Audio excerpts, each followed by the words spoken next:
Morning बच्चों, कैसे हो आप लोग। आशा है कि आप सब ठीक होंगे और आप लोगों की छुट्टियां कैसी रही। चलिए आज हम षष्ठ पाठ समुद्र तट समुद्र का किनारा पढ़ेंगे। पहले इस पाठ के बारे में कुछ जान लीजिए। इस पाठ में तृतीय व चतुर्थी विभक्ति के पदों का प्रयोग हुआ है। साथ ही इस पाठ में चित्रों के माध्यम से समुद्र के तट का वर्णन है। चित्र में एक समुद्र तट को चित्रित किया गया है। यहाँ प्रणव नाम का एक बालक दोस्तों के साथ खेलता है। वह बालू से घर बनाता है। दूसरे बालक गेंद से खेलते हैं। वे पैर से गेंद फेंकते हैं। कुछ बालक पानी की लहरों से क्रीड़ा करते हैं। दूसरे बालक लहरों के साथ उछलते हैं। यहाँ अनेक नौकाएं भी हैं। मल्लाहों के साथ सैलानी नौकाओं से समुद्र विहार करते हैं। हमारे देश में अनेक समुद्र तट हैं। इनमें बम्बई, गोवा, कन्याकुमारी अत्यधिक प्रसिद्ध हैं। विदेशी लोगों को गोवा तट अधिक रुचिकर लगता है। कोच्चि तट नारियल के फलों के लिए जाना जाता है। चेन्नई नगर का मैरीना तट देश के सागर तटों में सबसे लंबा है। इस प्रकार भारत की तीनों दिशाओं में समुद्र तट है। चलिए अब इस पाठ को पढ़ते हैं। ऐसा समुद्र तटा अत्र जना पर्यटनाय आगच्छन्ति। केचन तरंगे क्रीडन्ति। केचन चे नौकाभिः जलविहारं कुर्वन्ति। तेषु केचन कन्दुकेन क्रीडन्ति। बालिका बालका च बालुकाभिः बालुकागृहं रचयन्ति। मध्ये मध्ये तरंगा बालुकागृहं प्रवहन्ति। ऐसा क्रीडा प्रचलति एव। समुद्र तटा न केवलं पर्यटन स्थानानि अत्र मत्स्यजीविना अपि स्वजीविका चालयन्ति। यह समुद्र तट है। यहाँ लोग घूमने के लिए आते हैं। कुछ तरंगों के द्वारा खेलते हैं और कुछ नाव के द्वारा जल क्रीड़ा करते हैं। उनमें कुछ गेंद के द्वारा खेलते हैं। लड़कियाँ और लड़के बालू रेत के द्वारा बालू का घर बनाते हैं। बीच बीच में तरंगे बालू के घर को बहा लेती हैं। यह खेल चलता ही रहता है। समुद्र के तट केवल पर्यटन के स्थल ही नहीं, यहाँ मछुआरे भी अपनी जीविका चलाते हैं। अस्माकं देशा बहवः समुद्रतटा सन्ति। एतेषु मुंबई, गोवा, कोच्चि, कन्याकुमारी, विशाखापत्तनम, पुरी तटा अति प्रसिद्धा सन्ति। गोवा तटा विदेशी पर्यटकेभ्यः समधिकं रोचते। विशाखापत्तनम तटा वैदेशिका व्यापारे प्रसिद्धा। कोच्चि तटा नारिकेले फलभ्यः ज्ञाते। मुंबई नगर से जुहू तटे सर्वे जना स्वयं विहरन्ति। चेन्नई नगर से मैरीना तट देशस्य सागर तटेषु दीर्घतम। हमारे देश में अनेक समुद्र तट हैं।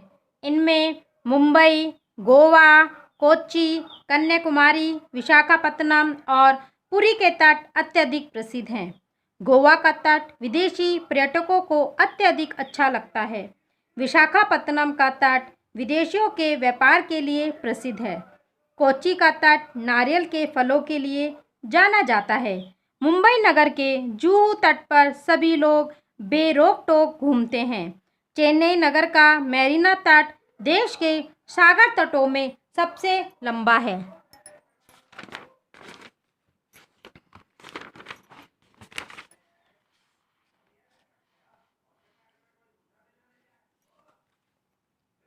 भारतस्य त्रिषु दिशासु समुद्रतटा सन्ति। अस्माद् एव कारणात् भारतदेशः प्रायद्वीपः इति कथ्यते। पूर्वदिशायां बड़ोपसागरः, दक्षिणदिशायां हिन्दमहासागरः, पश्चिमदिशायां च अरबसागरः अस्ति। एतासां त्रयाणाम् अपि सागराणां संगमः कन्याकुमारी तटे भवति। अत्र पूर्णिमायां चंद्रोदय सूर्यास्तं च युगपदेव द्रष्टुम शक्यते। भारत की तीनों दिशाओं में समुद्र तट है। इस कारण से ही भारत देश प्रायद्वीप कहा जाता है। पूर्व दिशा में बंगाल की खाड़ी, दक्षिण दिशा में हिंद महासागर और पश्चिम दिशा में अरब सागर है। इन तीनों सागरों का संगम कन्याकुमारी के तट पर होता है।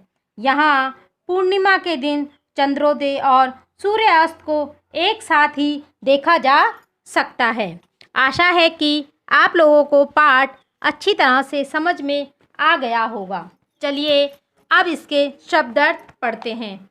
समुद्र तटा, समुद्र का किनारा, पर्यटनाएँ, घूमने के लिए, तरंगे, लहरों से, नौका भी, नौकाओं के साथ, जल विहारम, जल क्रीड़ा, बालू का भी, बालुओं से, बालू का गृह, बालू का घर, मध्य मध्य, बीच बीच में, प्रवाहयंती, धो देते हैं या बहा देते हैं, प्रचलती एवं चलती ही रहती है, पर्यटन स्थाननी, घूमने की जगह, मत्स्य जीविना, मछुआरे, स्वजीविकाम, अपनी जीविका को, चालयंती, चलाते हैं, अतीव, बहुत अधिक,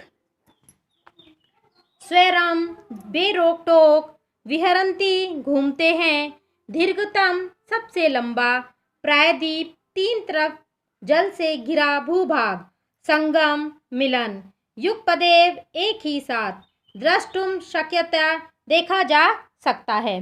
जैसा कि आप सभी लोग जानते हैं कि बहुत से लोग समुद्र तटों पर घूमने के लिए जाते हैं, लेकिन हमें इस बात का ध्यान रखना चाहिए कि हम समुद्र तट के किनारे या नदियों के किनारे सिर्फ घूमने के लिए जा रहे हैं।